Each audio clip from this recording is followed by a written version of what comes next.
It's Mon Mothma's HoloNet, and we're just posting on it. Welcome back to Mothmanet News and our 50-day countdown to The Mask of Fear by Alexander Freed. Today is day 11. We're going to be talking about the episode Aldhani, which is episode 4 of season 1 of Andor. Yes, I'm going to be referring to it as season 1 in all of these videos because season 2 is imminent. It's coming, it's happening.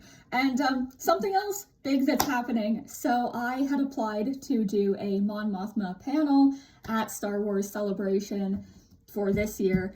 And I just got the email that it's going ahead, it got approved, and I am super, super excited about that. Am I feeling a lot of pressure now? Yeah.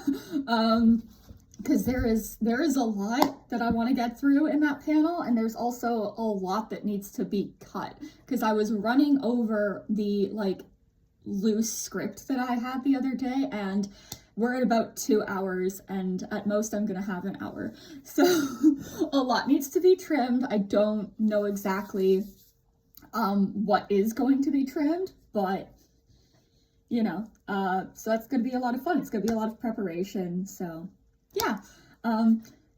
Jumping into Aldhani now.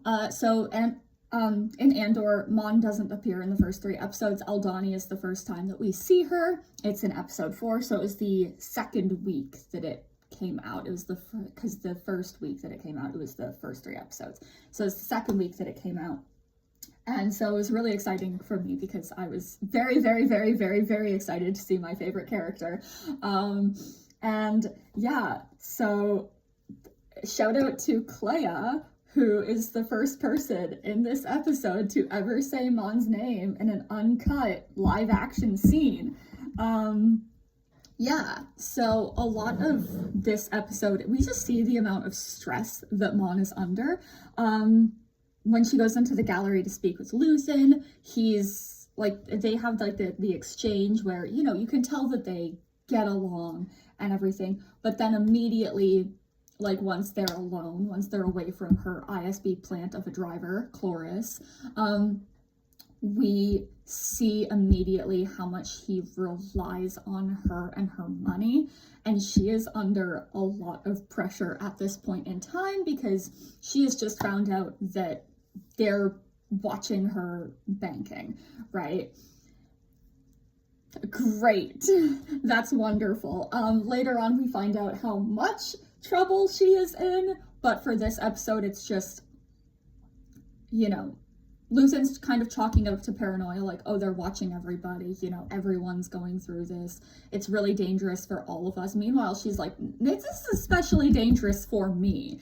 Again, very few people seem to realize this about her because, you know, the big part is that she is deeply embedded into the fabric of the Empire. She is a senator. She literally works for the Empire. So she is being watched much more closely because of her power, because of her influence, and all of these things. And, you know, just feeling that pressure and being like, hey, the system in which I work does not align with who I am as a person. It does not match up to my ideals and my beliefs, and trying to deal with that. And, you know, it would be great, it would be wonderful, absolutely wonderful, if she could come home, relax, maybe like Bale and Brea have somebody at home who supports her, and that she can alleviate some of the burden that she is feeling, and not have to deal with that day in and day out. But no, she goes home to who I can only describe as one of the most annoying human beings I have ever fucking seen on my television, Perrin Firtha. That, I hate that man. I hate him with a passion. At first, I was like, oh my god, we're gonna find out that Mon Mothma has a husband? Yay, it's gonna be great, because he's gotta love her, he's gotta support her, he's gonna be a great No. No. I believed in him. I believed in him before I met him. And then I met him, and I was like, I'd be a better spouse to her. I would be so much better to her. she would have a supportive spouse if I was married to her. And this man, he's like, oh, well, I mean, I put this dinner on your calendar. I don't know, maybe fucking remind her. And also, hot take, don't be inviting people who are that politically opposed to your wife to your house. And do not, under any circumstance, refer to them as fun.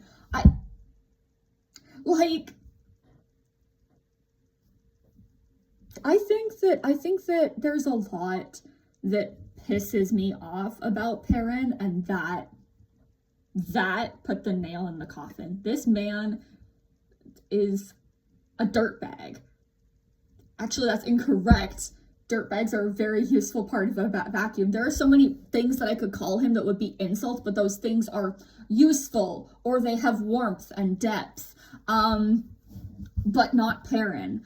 Mon is right. She's like, oh, you think these people are fun? Well, they are actively starving people. And I do love the, if you make me pay attention, I will, and you won't be happy.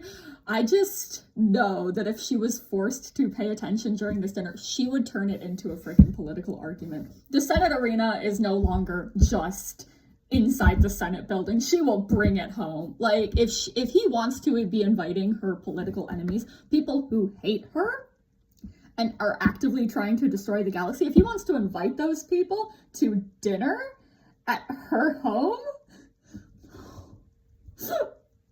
again, yeah, so I think that this episode really lays the groundwork for Mon Mothma as we see her in Andor, which it also begins to make a lot of things make sense. Like, I was like, oh, why have we never heard of Mon's husband before now? For good reason. We don't want to. Now, I would like to point out, Alistair Mackenzie, handsome man, wonderful actor. I adore him. It only speaks further to his skills as an actor that I can look at him as an actor that I, in every other circumstance, I have enjoyed. And I'm like, maybe you should be punched in the face, right? But of course, I would never hate on Alistair Mackenzie because he's awesome, right? It's just the character that he plays that I want to punch in the face. I'm like, you took this handsome man and you somehow made his face super punchable. I don't know. Anyways, yeah, so this lays the groundwork for her relationship with Luthen, and I think even though we don't see Lita until the next episode, it also lays the groundwork for the shit Mon Mothma has to deal with at home. It's not great, right? She is smiling through the pain. She is suffering. This is a perpetual state of suffering that she is dealing with. Yeah, so that is it for day 11. I think it's day 11. Tomorrow, come back and we'll be discussing the subsequent episode of Andor. It's titled The Axe Forgets. It's episode 5 of season 1. And see you here tomorrow.